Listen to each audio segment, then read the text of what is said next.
My name is Marisa Lino, and I represent one of the sponsors, Northrop Grumman, and it's my great pleasure and honor this morning to introduce the first session.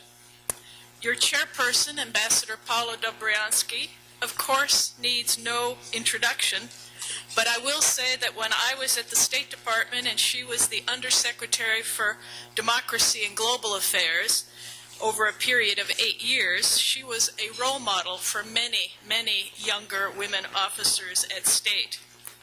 Her many achievements are only touched on in the biography that is in your booklets, and we could use up a lot of time just listing her many activities, of which the chair of WACA is just one. The same can be said of this morning's keynote speaker, Stephen Hadley, with whom I've had the pleasure to work when I was in government. He has seen all aspects of foreign policy from serving in many different positions as National Security Advisor to the President, as an Assistant Secretary of Defense for International Security, and in many other positions at the Defense Department and the National Security Council. He is on the Secretary of State's Foreign Affairs Policy Board. He is a lawyer, and he has been a consultant with the Scowcroft Group.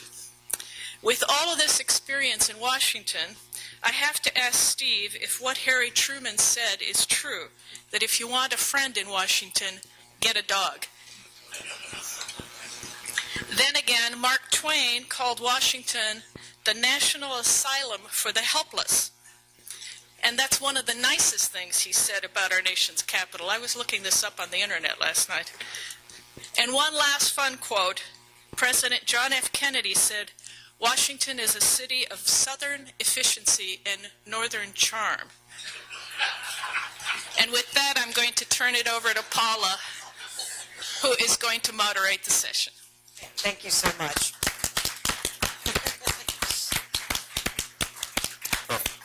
Thank you so much, and good morning, everyone, and welcome, Steve. It's really a pleasure to have you here this morning, and we're going to dive right in.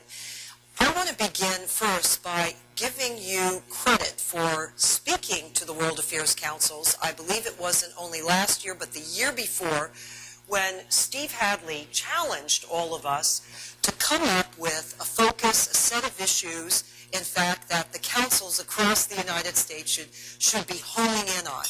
Well, as you know, this year's conference is galvanized around a set of issues, U.S. national security, 6 topic issues for the President in 2013. And let me just recap those for you because we want to drill down in these. The councils have selected U.S. economic competitiveness, U.S. education competing globally, the Middle East, China, Afghanistan, Pakistan, and U.S. energy policy as the 6 top issues.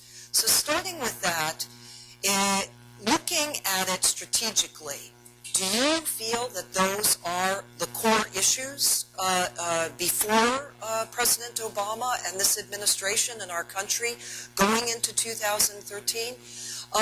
If not, what would you change? What would you add? When I was informed by Lori Murray about the outcome of the process by which the World Affairs Councils went through and came up with those 6 issues, I thought you had it exactly right. I think those are the big issues, and congratulations to you. I think you had them just right. I think there is an overarching issue on top of all of them that in some sense affects and enables all of them, and that is, if you look at the national security challenges and the foreign policy challenges we face, I say that the number one challenge is getting our fiscal house in order, getting a handle on the debt, getting a handle on the deficit, which are critical in order to get the economy growing again and people back to work. And I think that is it's certainly the number one domestic challenge. My point is also the number one national security challenge. Why? Because a healthy economy and a healthy balance sheet undergirds everything we do internationally. It funds our military, it gives strength to our diplomacy, it allows us to be an attractive trading partner, which gives us economic influence. It undergirds everything we do overseas. But secondly, it is also undergirds the power of the American idea. The American idea is political democracy and free markets makes for a stable situation in the long term, but also makes for a prosperous society that's able to deliver on its people. That is really what America has stood for. And by our failure to resolve our own problems and get our economy growing and going again, we undermine the strength of the American idea internationally. And that's why countries are flirting with this notion of, well, maybe China has it right. State capitalism plus keeping your people in line. And that is very destructive. It's destructive for our influence, but also, in my view, it's not the right path for countries to take. So I think the Council's got all the issues right. I think you've got a great program this year as you did last year. I just think overarching all of this is that issue. And I think the American people understand that, and they've been in this campaign sent that message to both candidates, and that's why it is now the subject of conversation the day after the election. Well, let me pick up on that, because one of the issues, as you know, as part of the six topics, is U.S. competitiveness. And you've just mentioned the importance of addressing the national debt. Isn't it true that also perceptions abroad of us are directly impacted by how we handle the debt? When you look at what different countries are saying, both friends and foe, they're homing in on this, and it affects our standing internationally. To give one graphic example, a graphic one, I mentioned yesterday, Ahmadinejad is quoted and made a statement that because of our $16 trillion debt, that the United States has a weakened position. Now, whether it's right or wrong, other countries are looking at us. How do you address that? I think that's exactly right, and they're also looking at our democratic system. And as we see Europe struggling to make the hard choices they need to make, and America struggles to make the hard choices we make, some people are beginning to say it shows that democracies don't work, that people cannot make the hard decisions countries need to make. So it's not only undermining our standing, but it is also undermining support for the principles of our government. But I want to not sound downbeat, and I want to end this piece on this note. And I first heard it from Bob Zoellick, who is a wonderful fellow, who's head of the World Bank and has a very distinguished career. But then we heard it again a couple weeks ago, I think, out of the Foreign Minister of Australia. People are saying that the United States is one budget deal away from a real return to influence and standing. And why they say that is, if we can get a handle on this deficit issue and the debt issue, there's a lot of money on corporate balance sheets ready to come into the market and put people to work. You picked energy as a topic, absolutely right. With shale gas and shale oil, there is abundant energy coming. Getting that energy out puts people to work. It might make us a net energy exporter again. It makes manufacturing more attractive because energy is cheaper, so manufacturing jobs are starting to come back to the United States. We are on the threshold of very good news for America and very good news for the world, and I think that will revalidate our economic and political system. But we've got to get past the political gridlock. We've got to deal with this deficit and debt issue, and we've got to show that we can make that hard decision. We need to address entitlements as part of that, and if we do, then these other things will kick in. Okay, let's go to the Middle East. Two issues that have been a lot in the news, and there's been a lot of concern about, Iran being one, and you've written a number of op-eds and giving a view on what you think is the best approach. And then there's the issue of Syria. Please say some words about what you see as the next steps with regard to Iran. How do we see that unfolding in the time ahead? And then what's the way forward with Syria? Yeah. three things. One, the Arab Spring turned out to be less spring. That probably the better term is the Arab Awakening. And we're going to go through springs and winters and summers and falls, and it's going to vary country to country, and it's going to take a long time. But look, it was inevitable, unavoidable, and actually a good thing that the people of the Arab world should start taking some responsibility for their future. And there's just no going back, and it is very much in our interest how these awakenings come out, and that they result in societies that are democratic, that are producing a better life for their people, and we should do everything we can in a smart way, recognizing we're not so popular in the Middle East right now, to try to help get that outcome. There are a couple big threats to that. One is Syria, and I'm more worried about Syria in terms of the Middle East than anything. And that is because what we're seeing is everybody says Assad was going to go, but nobody's pushing him off the stage. And the longer he stays, the more sectarian the conflict has become, the more it has opened the door to al-Qaeda and other terrorist groups. And what you're beginning to see is a sectarian war, Sunni versus Shia, backed by the Saudis and others in Iran, that is making a sectarian battleground in Syria, and that is starting to destabilize Lebanon, Iraq, Jordan, and maybe even Turkey. And that is bad news. A Middle East that descends into a sectarian war between Sunni and Shia is a disaster for all of us.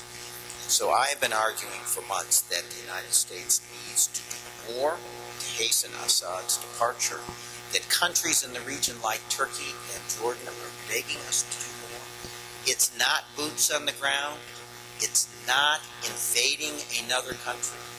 It is trying to help the Syrian opposition get organized, be democratic, and be inclusive, and to give them the wherewithal in terms of a modest number of arms to get rid of Assad. And it's in our interest that they happen sooner rather than later.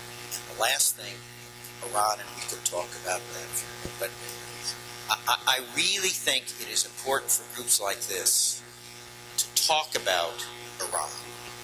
And it's why I say that has to do with our experience in Iraq. A lot of people say Iraq was a war of choice. Some people say it was a war of prevention. I say it was a war of last resort. That in the end of 2002, we came to the end of economic sanctions and inspections and diplomatic initiatives. We ran through all of that and really were out of options. And the issue was whether you let Saddam Hussein get away with defying the international community or impose some consequences because we decided to allow it. We can discuss the wisdom of that. My point is, I think about a year from now, we're going to be in the same place on Iran. If we try, as I think the administration will, to make a proposal to the Iranians to try to seek a diplomatic outcome, which I think they should do, if that fails, and I think we'll probably know in a year's time, I think the Obama administration and President Obama is going to have a similar decision, very much like the one President Bush had in 2002. So, what we need to be doing now is stepping back and thinking creatively. Are there other alternatives, scenarios we can work that can get a good result in Iran without leaving the President of the United States where he only has two choices. Either go to war with Iran or accept Iran with a nuclear weapon. Neither of those choices are effective. So what I've been saying is now is the time to try to think creatively about other scenarios that can get us to an acceptable outcome and avoid the Hobbesian choice of those two alternatives. Can you discuss a little bit what scenarios you would put on the table, and are you concerned about Israel? Well, Israel's interesting because Israel has a lot at stake, but Israel is also an independent decision maker. And they have their own interests in this, and they've made it clear that they are not prepared to accept without some kind of military action Iran with a clear path to nuclear weapons. So in some sense, it will force us to pay attention to this issue, which we should. There are a lot of options. I think what we need to think about is not options, but things like scenarios. And one scenario would be for the administration to try to re-engage with the Iranians diplomatically. With the other countries involved as the so-called P5, the 5 permanent members of the Security Council plus Germany, to make a fairly robust offer to the Iranians of the kinds of things available to the Iranian people if this regime will give up this nuclear program, and to test them, and to see if there is a diplomatic outcome that's acceptable.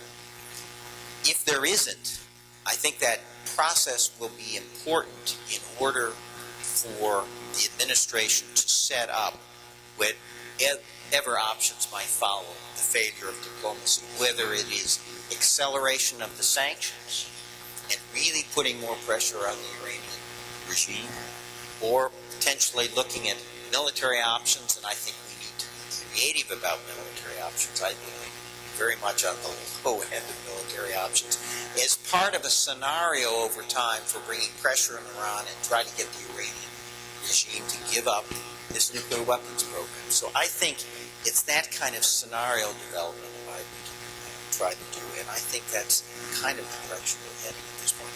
Dennis Ross is going to be speaking to you, I think, later this morning. He was terrific on this subject, and I think you'll have a very good discussion with him about what kind of options are available to the administration. Let's go to Afghanistan, Pakistan. You certainly, during the Bush administration, you were very involved in the evolution of our policy in Afghanistan. And we're at a very critical juncture, certainly with the drawdown of the troops.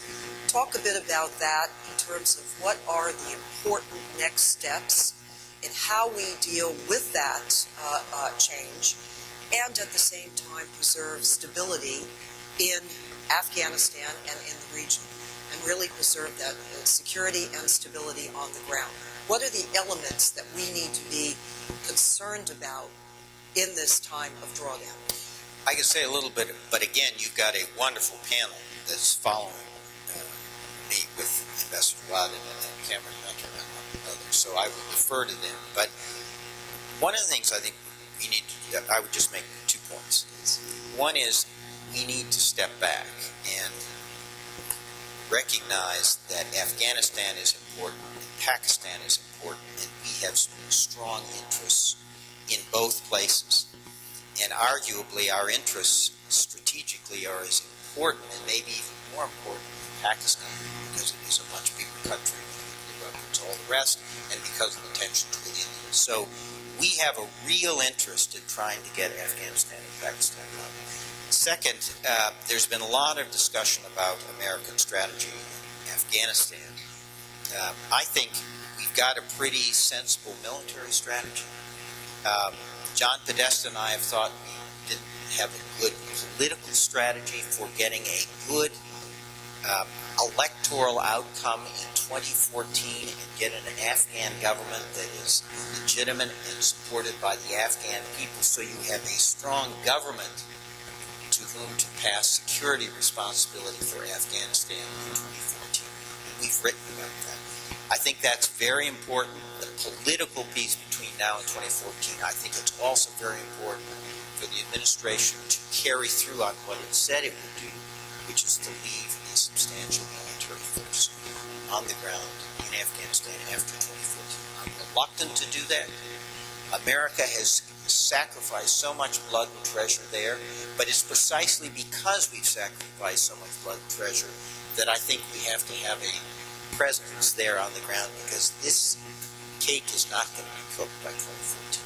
Lastly, I do think we still do not spend enough time focusing on Pakistan. Pakistan, I think, is like a bad marriage with no prospect for divorce. There's no alternative to working with, and I see Sharon is nodding here and giving me a thumbs up. She'll talk a little bit more about that. It is a very difficult relationship, but we need to look at it in two parts. Short run, we've got to get Pakistan to work with us to deal with the terrorist problem in the region. It doesn't just threaten us. First and foremost, it threatens Pakistan itself.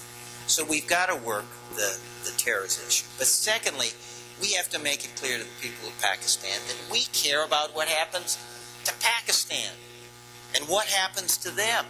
And that put aside our own interests in counterterrorism, we want a Pakistan that is democratic, that is prosperous, that is effective, that is bringing a better life for their people.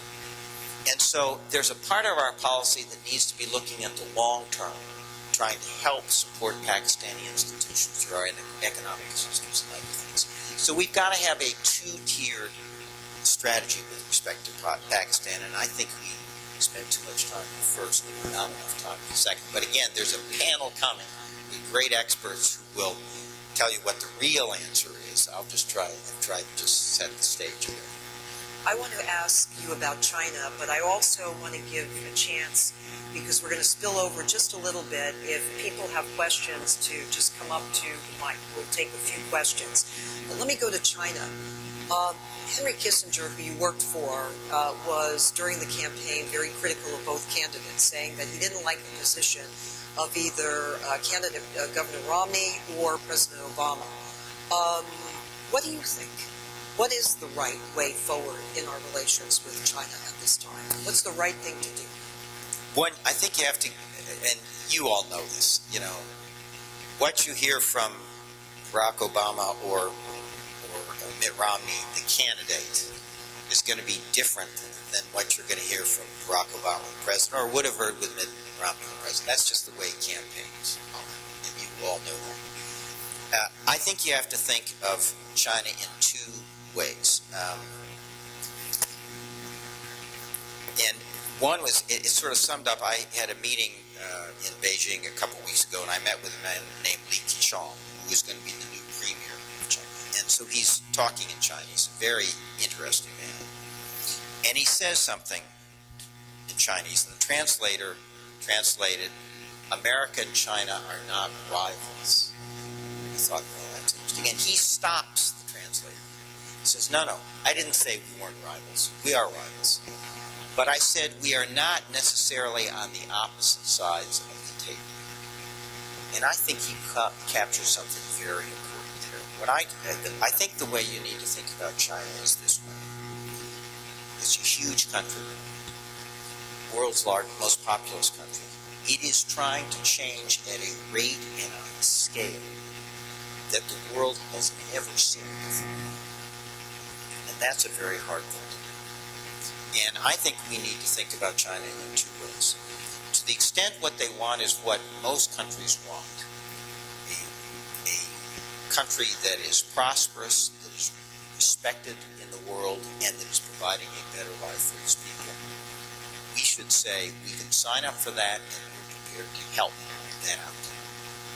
And that would be good for China, good for us, good for the world, because the world is very dependent on the Chinese economy. And secondly, because whatever global problem you're worried about, whether it's climate change, terrorism, proliferation, competition over scarce resources, we can't solve those problems without China and the United States working together with the rest of the international community. So to the extent that's what China's about, we support it.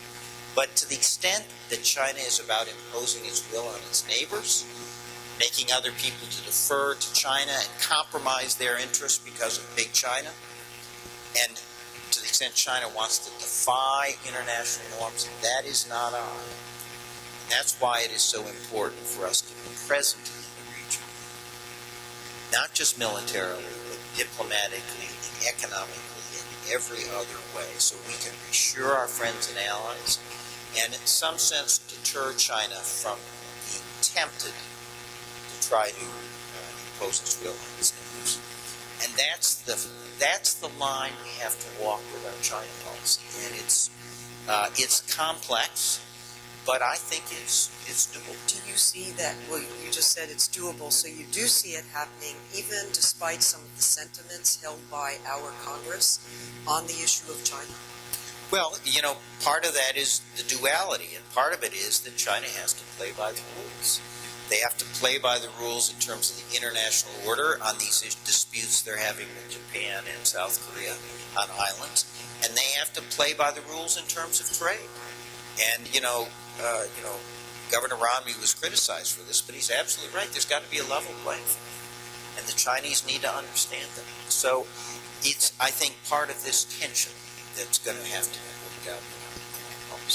Do we have a question or two from the audience? If so, come right up to the mic. We'll take your two, both of you.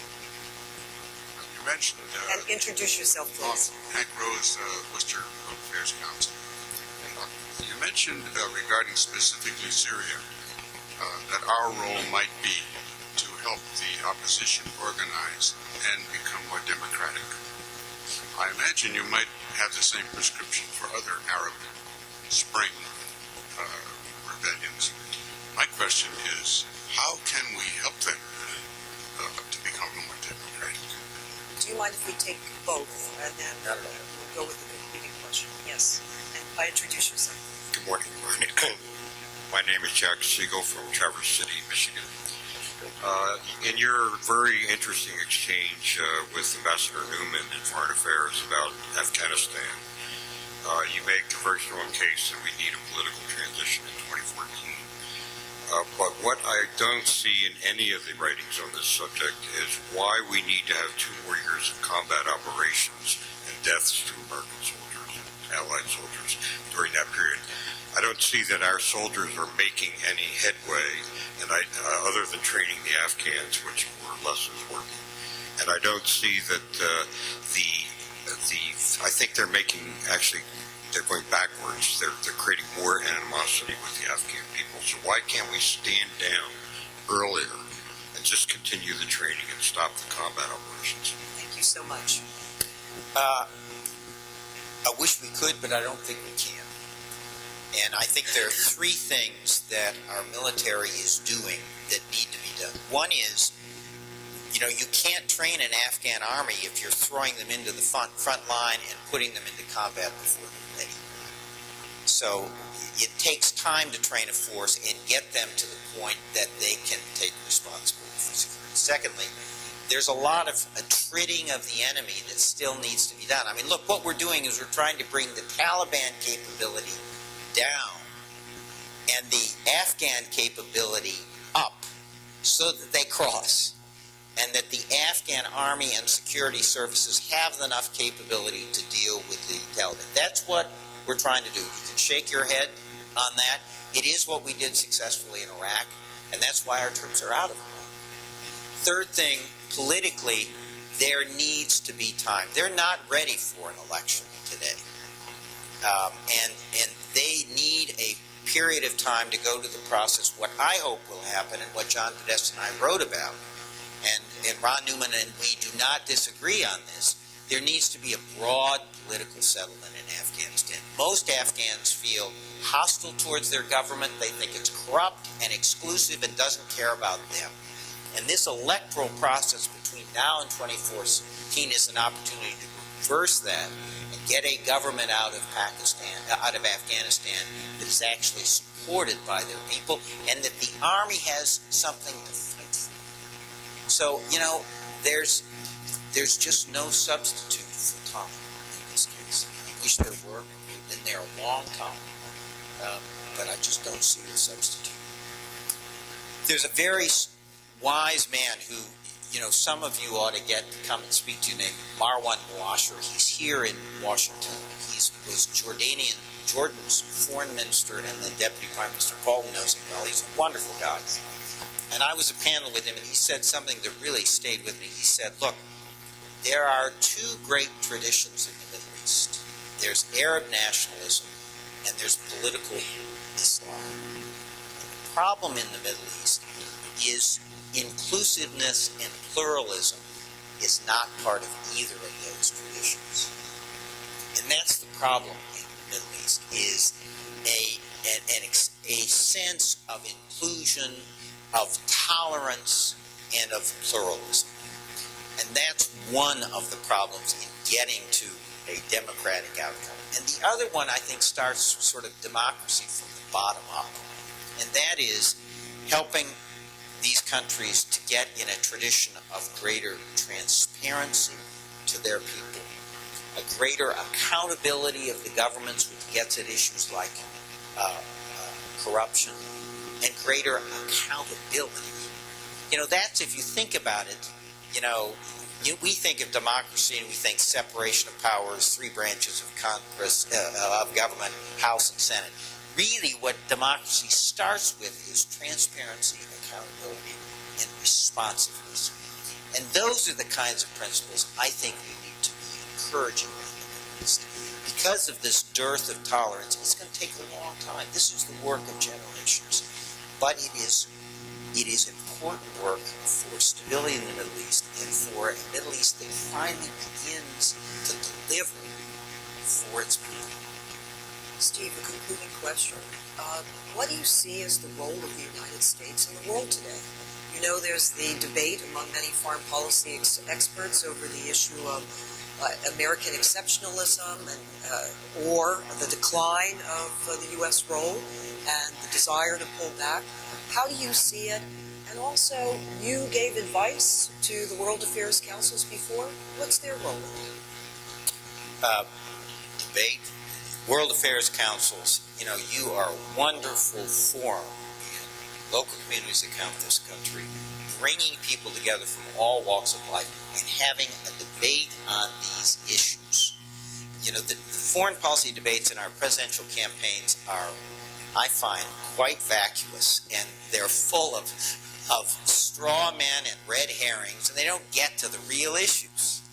Well, in your forums, you can get to the real issues. The other thing you can do is invite politicians, your representatives, your senators, and hold their feet to the fire. And don't accept these kind of superficial answers that we get in campaigns.